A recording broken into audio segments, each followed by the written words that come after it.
প্রিয় দর্শক শ্রোতা, আসসালামু আলাইকুম এবং অনন্ত শুভকামনা সবার জন্য।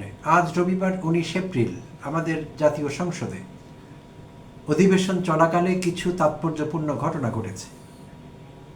তো এই ঘটনাগুলো একই সঙ্গে হতাশার, দুঃখজনক এবং আশা জাগানিয়া। আমি জানি আমি স্ববিরোধী সাউন্ড করছি যে একই ঘটনা কিভাবে হতাশার, দুঃখজনক এবং আশা জাগানিয়া। আমি খোলাসা করব বিষয়টি শিগগিরই।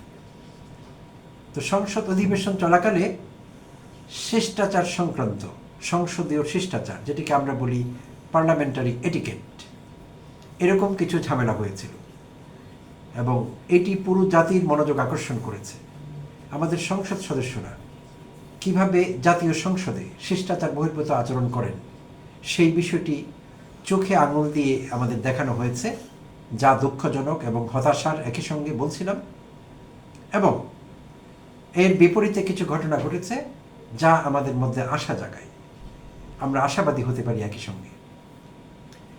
তো যা ঘটেছিল, হতাশার যে বিষয়গুলোর কথা বলছিলাম, ব্রাহ্মণবাড়িয়া 2 আসনের স্বতন্ত্র সংসদ সদস্য ব্যারিস্টার রুমিন ফারহানা সংসদে বক্তব্য দিচ্ছিলেন।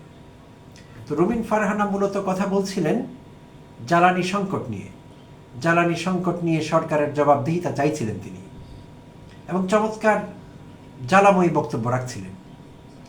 সুস্পষ্টভাবে সরকারের জবাবদিহিতা চাইছিলেন এবং সরকারি স্ববিরোধিতা চোখে আঙুল দিয়ে সরকার দলীয় সংসদ সদস্যদের এবং সংশ্লিষ্ট মন্ত্রীদের জ্বালানি খাতের দেখিয়ে দিচ্ছিলেন। প্রিয় দর্শক শ্রোতা, আমরা জানি দেশে যে জ্বালানি সংকট চলছে সেটি ক্রমশই জটিলতর হয়ে উঠছে। আর কদিন আমাদের যে জ্বালানি আছে তাতে সংকুলান হবে, সেই সংশয়, সেই দ্বিধা সবার মধ্যে আছে। আর ফিলিং স্টেশনগুলোতে দীর্ঘ লাইন দেখলে আমরা বুঝতে পারি যে দেশ সত্যিকার অর্থে একটি জ্বালানি সংকটে আছে। মানুষের কষ্ট আসলে সহ্য করার মতো নয়। 10, 12, 14, 16 ঘন্টা ফিলিং স্টেশনগুলোতে মানুষ দীর্ঘ লাইনে, যে লাইন অনেক সময় 2-3 কিলোমিটার পর্যন্ত ছাড়িয়ে যাচ্ছে, সেই লাইনে মানুষ সামান্য জ্বালানি নেওয়ার জন্য অপেক্ষা করছেন। সংবাদপত্রে, টিভিতে, সব মাধ্যমে আমরা দেখছি সেখানে অপেক্ষা করে করে অনেক ড্রাইভার, যারা অনেক সময় পেশাদার ড্রাইভার কিংবা নিজের গাড়ির চালক, তারা অসুস্থ হয়ে পড়ছেন, সেখানেই অনেকে ঘুমিয়ে পড়ছেন। তো এই যখন অবস্থা, আজই খবর পাওয়া গেল একটি সার কারখানা বন্ধ হয়ে গেছে। সেচ সেক্টরে ঝামেলা তৈরি হয়েছে, সংকট তৈরি হয়েছে এবং সংকট দিনে দিনে বেড়েই চলেছে। এইটি একটি সত্যিকার অর্থে আমরা একটি মহা সংকটের দিকে অগ্রসর হচ্ছি এবং ইতিমধ্যে সেটি শুরু হয়েছে। আর এই জন্যে বিএনপি সরকারকে পুরোপুরি দায় দেওয়া যাবে এরকম না বিষয়টি, কিন্তু সরকার প্রকৃত সত্যটি সংসদে বলছে না, দেশের মানুষকে আপডেটেড চিত্রটি দিচ্ছে না। তারা শাক দিয়ে মাছ ঢাকবার চেষ্টা করছে, যেটি না করলেও চলে। তারা পরিষ্কার খোলাখুলি বলতে পারে কদিনের জ্বালানি আছে, এই সংকট নিরসনে সরকার কি করছে, সব বিষয়ে খোলাসা করতে পারে, কিন্তু করছে না। একটি নাক ঢাক ভাব আমরা সরকারের মধ্যে লক্ষ্য করছি। মন্ত্রীরা যেভাবে কথা বলছেন তাতে মনে হচ্ছে দেশে কোনো সংকট নেই। এই বিষয়টি রুমিন ফারহানা তুলে ধরেছিলেন চমৎকারভাবে, যে দেশে যদি জ্বালানি সংকট নাই থাকবে তাহলে ফিলিং স্টেশনগুলোতে গাড়ির এই দীর্ঘ লাইন কেন? সরকার অফিস আওয়ার অ্যাডজাস্ট করবার চেষ্টা করছে কেন? শিক্ষা প্রতিষ্ঠানে অনলাইন অফলাইন ক্লাস করবার কথা ভাবছে কেন? তো এই বিষয়গুলি রুমিন ফারহানা যুক্তি সহকারে তুলে ধরছিলেন। তো তিনি তার পুরো বক্তব্য শেষও করতে পারেননি, এক পর্যায়ে মাইক পাননি, মাইক বন্ধ করে দেওয়া হয়েছিল। আর রুমিন ফারহানা যখন বক্তব্য দিচ্ছিলেন, সবচেয়ে দুঃখজনক, হতাশাজনক এবং আপত্তিকর জায়গাটি সেখানে। প্রিয় দর্শক শ্রোতা, রুমিন ফারহানা যখন বক্তব্য দিচ্ছিলেন তখন সরকার দলীয় কিছু সংসদ সদস্য অশালীন অঙ্গভঙ্গি করেন।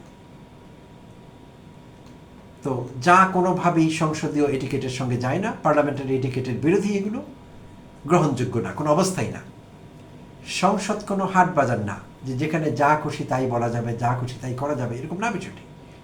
কিন্তু সরকার দলীয় এমপিরা, সবাই না, বাট তাদের মধ্যে কেউ কেউ সংসদীয় শিষ্টাচার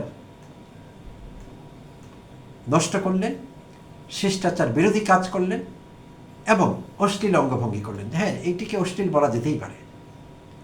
বিশেষভাবে একজন মহিলা সংসদ সদস্য যখন দাঁড়িয়ে বক্তব্য রাখছিলেন, তাদের এই অশালীন অঙ্গভঙ্গি অগ্রহণযোগ্য এবং নিন্দনীয়।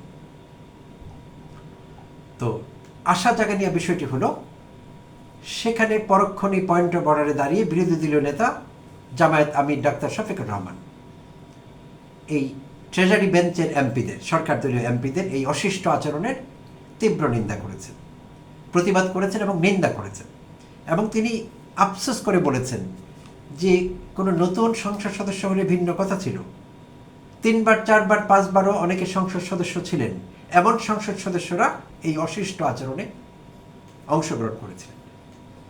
তো ডাক্তার শফিক দুঃখ প্রকাশ করেছেন এবং তিনি বলেছেন যে শুরু থেকে আমরা বলেছিলাম যে এই সংসদে একটি সুন্দর কালচার হবে, সুন্দর সংস্কৃতি হবে, সংসদীয় সংস্কৃতি, যেখানে পরস্পরের প্রতি সহনশীলতা, শ্রদ্ধাবোধ প্রদর্শন করা যাবে, একই সঙ্গে বিরোধিতা করা যাবে একে অপরের।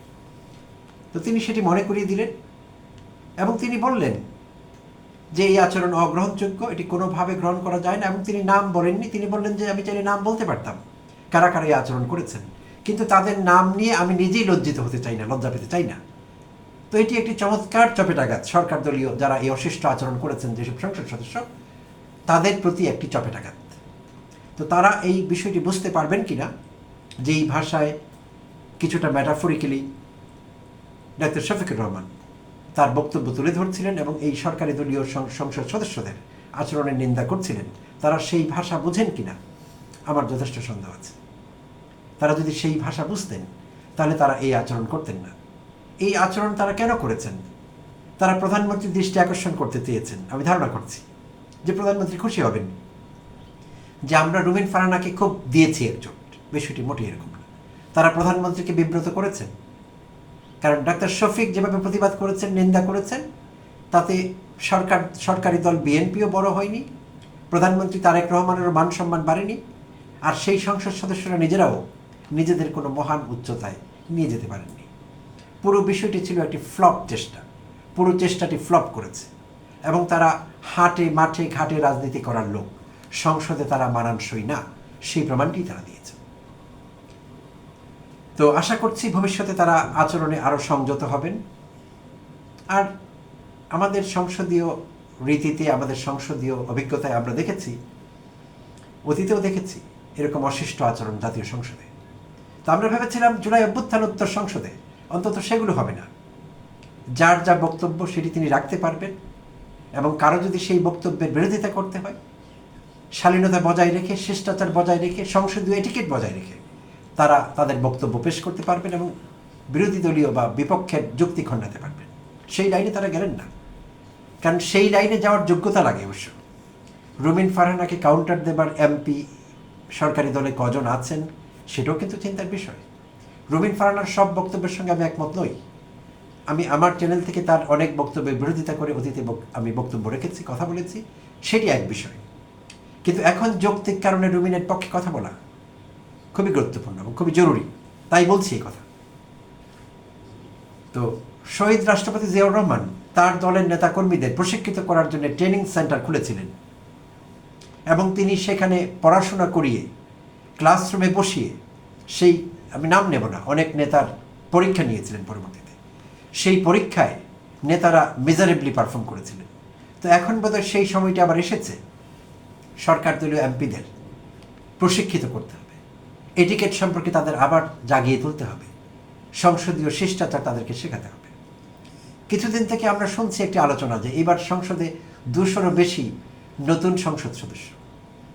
তো তারা অনেক সময় আচরণবিধি লঙ্ঘন করছেন, কারণ প্রথমবার তাদের এটি maiden journey to the parliament, তাদের প্রথম অভিজ্ঞতা, প্রথম জার্নি। তো তারা ভুল ত্রুটি করতেই পারেন।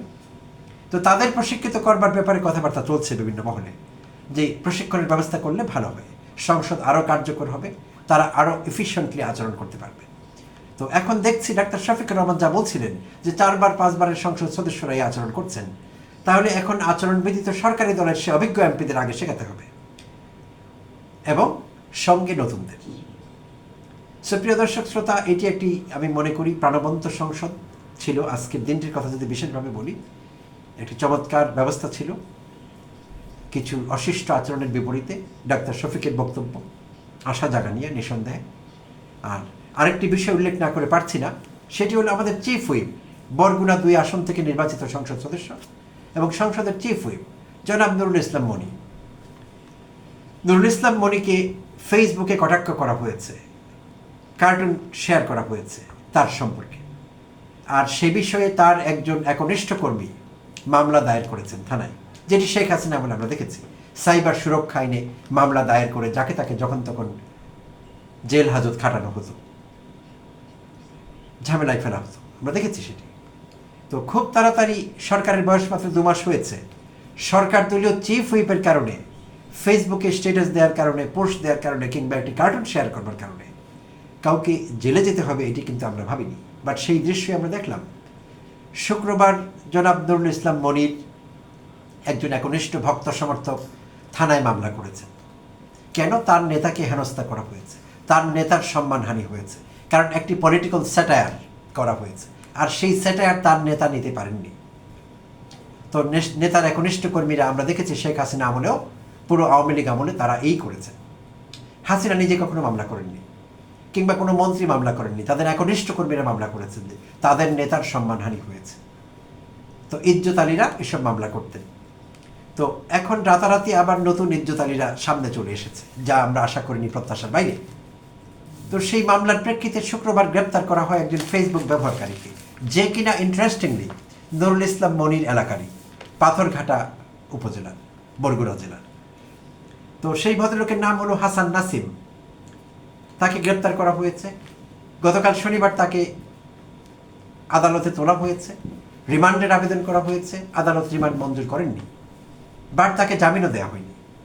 আর যে আইনে মামলা করা হয়েছে, সাইবার সুরক্ষা আইন ধারা 25 এবং 27, সেটি জামিনযোগ্য, জামিন দেওয়া যেতে চাইনি, কিন্তু দেওয়া হয়নি।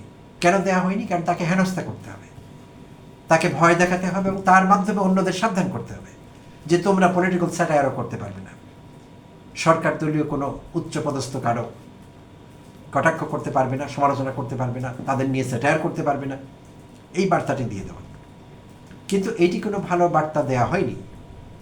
এই বার্তা সরকারের বিরুদ্ধে গেছে। এই বার্তা আমাদের মনে করিয়ে দিচ্ছে যে এই সরকার শেখ হাসিনার পথে হাঁটছে, এই সরকার সামান্য পলিটিক্যাল স্যাটায়ারও হজম করতে পারে না। তো এটি ভালো বার্তা না। তবে আশা জাগা নিয়ে খবরটি হলো এখানে এই, কুমিল্লা 4 আসনের সংসদ সদস্য হাসনাত আবদুল্লাহ, জনাব হাসনাত আবদুল্লাহ এটি প্রতিবাদ করেছেন। তিনি শেখ হাসিনা আমল মনে করিয়ে দিয়েছেন সরকারি দলকে, এবং বলেছেন যে শেখ হাসিনা আমলে এমনটিই হতো, এবং বিস্ময়ের সঙ্গে তিনি প্রতিবাদ করেছেন এবং নিন্দা করেছেন এই আচরণের। আমরাও নিন্দা করছি। একটি পলিটিক্যাল স্যাটায়ারের জন্যে কোনো একজন ফেসবুক ব্যবহারকারী জেলে যাবেন, হাজতে যাবেন, জামিন হবে না, এটি অগ্রহণযোগ্য। এই নতুন বাংলাদেশে, ত্রয়োদশ জাতীয় সংসদে আমরা এটি দেখতে চাই না, বাট আমাদের দেখতে হয়েছে। বাট আশা জায়গা নিয়ে খবর হলো এই যে বিরোধী দল শক্তভাবে এসবের প্রতিবাদ করছে, এবং আগামী দিনগুলোতে বিরোধী দল আরও শক্তভাবে প্রতিবাদ করবে। সব জুলুম, নিপীড়ন, সরকারি দলীয় হয়রানি থেকে দেশের মানুষকে বাঁচাবার ব্যবস্থা নেবে তারা, এবং তারা উচ্চকণ্ঠ থাকবেন সবসময়, সেটি আমরা প্রত্যাশা করি। প্রিয় দর্শক শ্রোতা, সঙ্গে থাকবার জন্য এবং এতক্ষণ আমাকে সহ্য করবার জন্য অফুরন্ত শুভেচ্ছা এবং কৃতজ্ঞতা জানবেন।